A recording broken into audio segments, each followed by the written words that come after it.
The drama surrounding the Indiana Fever and their handling of Caitlin Clark's recovery has exploded into one of the most shocking scandals in modern WNBA history. A story that began with a single casual comment and spiraled into a full-blown reckoning about power, control, and transparency within women's basketball. It all started when Chris Brickley, one of the most respected trainers in professional basketball, appeared on a small podcast. Known for working with the likes of LeBron James, Kevin Durant, and Carmelo Anthony, Brickley's reputation in the NBA world is second to none. His clients are global superstars who trust him with their bodies, their health, and their careers.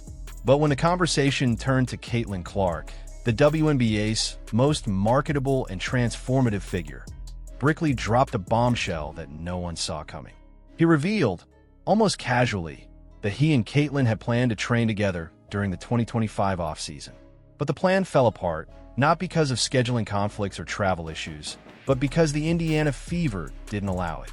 He spoke with measured respect, saying, "I was supposed to go to Indianapolis, but it wasn't allowed. I respect it. When you're young on your team, you work out at your practice facility." Yet, behind those polite words, fans heard something different, an undertone of frustration and disbelief. Within hours, the clip was everywhere. It spread across X, TikTok, and Reddit, igniting a firestorm that exposed a deep and unsettling truth. The Fever had intentionally blocked one of the world's most elite trainers from helping their superstar recover. For fans who had watched Caitlin Clark's rise from college icon to professional phenom, the revelation was infuriating. Why would the team that owed its entire resurgence to her deny her access to a world-class trainer? Why would anyone stop an athlete from getting the best possible care and development? Brickley's comment, just one passing sentence, cracked open a vault of long-brewing suspicions. The Fever's obsession with control, insiders said, had been quietly building since the day Clark was drafted. Every detail of her training, her medical treatment, even her off-season schedule had to go through the team's internal supervision. It was presented to the public as protecting their investment. But now, fans began to see it differently.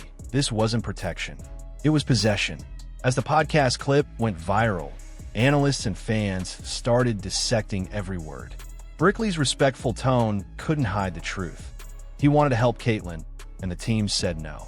People began comparing Clark's situation to that of NBA stars who have full freedom to train wherever they choose. LeBron works with his own trainers. Durant, Melo, and countless others have autonomy over their bodies. So why? Fans asked, was the WNBA's biggest star being restricted like a rookie under surveillance? Hashtags like #LetKateTrain and #FreeCaitlin began trending. Within a day, what started as an offhand remark had become a national conversation about control in women's sports. To understand the outrage, you have to understand who Chris Brickley is. He's not just a personal trainer with a big following, he's a basketball institution. His gym has produced champions. His programs have revived careers. He's the person players call when they're broken, when they need not just recovery, but reinvention. And his willingness to work with Caitlin wasn't just a business opportunity.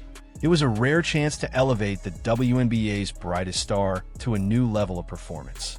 Fans imagined what that partnership could look like. Brickley helping her rebuild her explosiveness, refine her footwork, develop her strength for the league's intense physicality.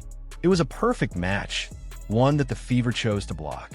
The team's justification, according to leaked internal reports, was that they wanted her under internal supervision. That phrase alone set off alarm bells. It didn't sound like player care, it sounded like control. And for a league that's built its image around empowerment, it looked like hypocrisy. The optics couldn't have been worse. The Fever staff had already been criticized for their conditioning programs during Caitlin's rookie season. Fans had noticed how her game changed.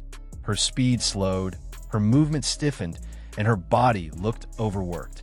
The team's insistence on handling everything internally didn't look protective anymore. It looked territorial, as though they were more worried about losing influence than improving their player. As more information surfaced, insiders began confirming that Brickley's outreach wasn't a one-time thing. He had reportedly contacted the team multiple times, offering to work around their schedule, follow their medical guidelines, even train in Indianapolis if needed. Every offer was turned down. The reasoning was always the same.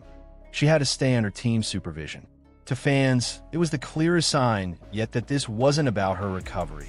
It was about control.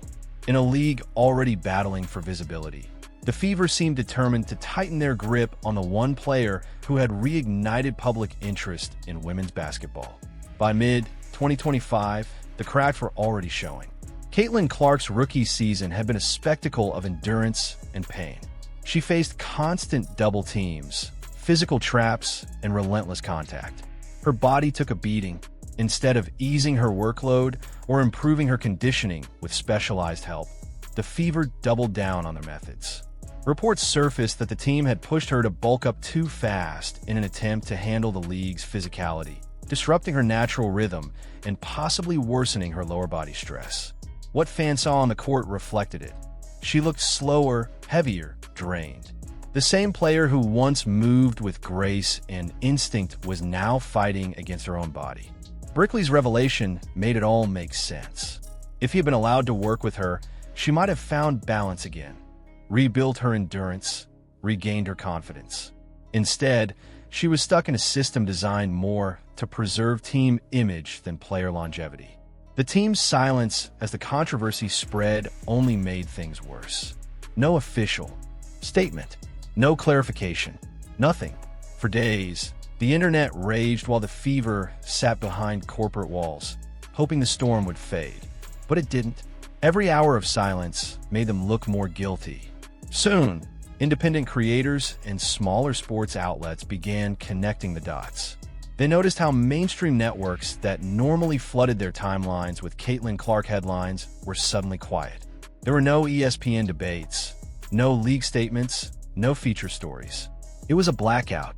Fans took that silence as confirmation that the league was protecting the Fever.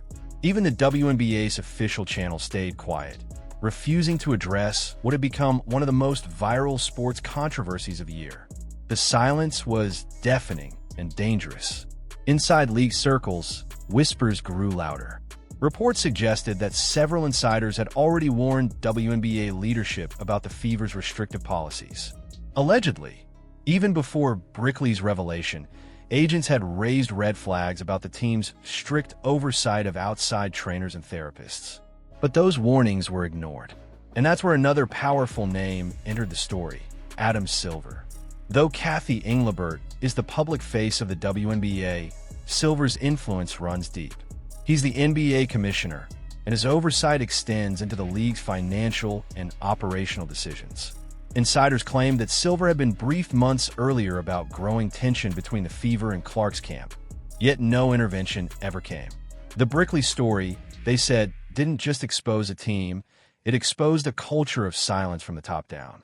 As the controversy deepened, the consequences began to pile up. Fans who once flooded arenas in Caitlin Clark jerseys began posting videos burning Fever merchandise.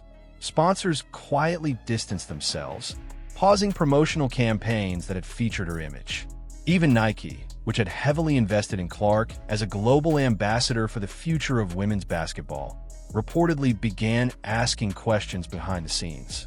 The WNBA's image, once rejuvenated by Caitlin's arrival, now faced one of its biggest crises. Through it all, Caitlin Clark said nothing. No tweet, no interview, no denial.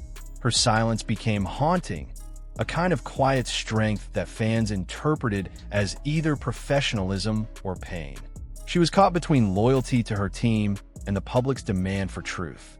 The absence of her voice only fueled speculation, making the Fever look even worse. It was as if the entire league had conspired to keep its brightest light dimmed. The fallout reached beyond Indiana. This wasn't just about one player or one franchise. It was about what the WNBA stood for. Fans began questioning the league's commitment to player autonomy. Commentators accused the organization of preaching empowerment while practicing suppression. Even former players began speaking out, recalling their own experiences of being overmanaged or silenced. The theme was consistent: control over care. By the time a week had passed since Brickley's interview, the damage was irreversible. The Indiana Fever had gone from being the WNBA's Cinderella story to its cautionary tale. Their silence wasn't interpreted as professionalism anymore. It looked like guilt. The fan base, once united in celebration of Caitlin's success, had turned against the organization that once basked in her spotlight. And the league's refusal to address the issue publicly only made it worse. What began as a small podcast moment had turned into a cultural flashpoint. The Chris Brickley leak wasn't just a story about one team's decision. It was a mirror reflecting the power imbalance that still exists in women's sports. It forced fans, players, and even executives to confront an uncomfortable question. Who really controls the game? Was it the players who put their bodies on the line, or the organizations that claim to protect them? For Caitlin Clark, the answer may determine the next chapter of her career. For the Fever, it may determine their legacy. And for the WNBA, it might mark the turning point between old habits and true progress. Because this time, fans aren't just watching, they're demanding accountability.